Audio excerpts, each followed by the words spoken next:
माझा विषय आहे आई मी बोलते. आई आई आई अगं मी बोलते तुझी परी. परीच म्हणतेस ना मला. निंबोणीच्या झाडामागे चंद्र झोपला ग बाई. आज माझ्या पाडसाला झोप का ग येत नाही. ही अंगाई म्हण न ग. अगं आई कुणी कुणाला उगाच भेटत नाही, तर ते जन्मोजन्मीचे ज्ञानबंध असतात.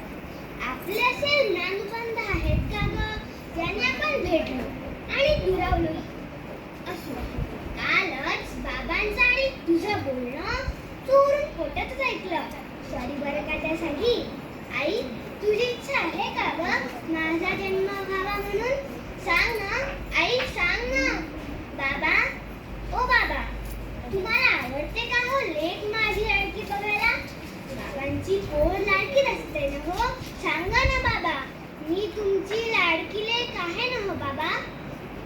तुम्ही का नाही गेला यशोदा दवाखान्यात? खूप मोठ्या मोठ्या मशीन्स होत्या तिथं. त्यात मी स्वतः दिसत होते. किती छान दिसत होते ना मी. बाबा आजी त्यांना खूप आनंदात आली, पण मला बघितल्यानंतर तिचा चेहराच पडला. का हो बाबा? आई तू पण एक लेक म्हणूनच जन्माला आलीस ना.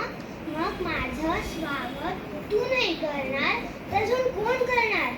बरं मी कधी कुठलाही हट्ट करणार नाही हो. मग तर झालं. मला सगळं कळतंय, पण तूच खरी हिंमत दाखव. तुझ्या माझ्या नात्याला मी काय नाव देऊ? तुझ्या माझ्या नात्याला मी काय नाव देऊ? कारण नात्यांना नाव दिली की ती गुंतात, अडकतात, तुटतात आणि क्षणात संपतात. तुझं माझं नातं जरा वेगळंच आहे. ते गुंतलेलं नाही आहे नात्यांच्या जाळात. ते तर खूप सुंदर, छान आणि स्वतंत्र आहे. गुंतलेलं आहे स्नेहाच्या धाग्यात.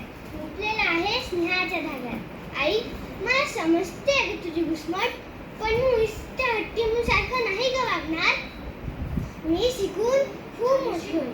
तुझी आणि बाबांची मनापासून काळजी घे. आई तुला पटलं का ग मी बोललेली? तू हसतेस याचा अर्थ माझी सगळी स्वप्न पूर्ण होती ना.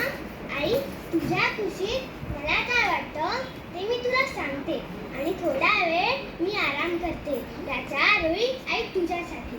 नास्ति मातृ समाछाया नास्ति मातृ समागती नास्ति मातृ समंत्राणं नास्ति मातृ समाप्रभा नास्ति मातृ समाप्रभा.